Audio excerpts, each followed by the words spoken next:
Слово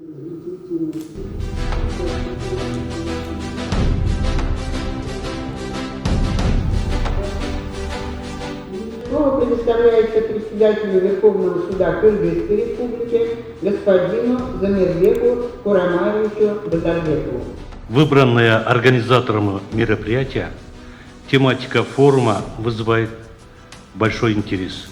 Ведь в современном мире в условиях развития сотрудничества в сфере экономики, торговли и укрепления международных связей все страны сталкиваются с необходимостью учитывать свои национальные интересы и одновременно с этим соблюдать права участников международных экономических отношений. Другими словами, находить баланс между этими двумя аспектами.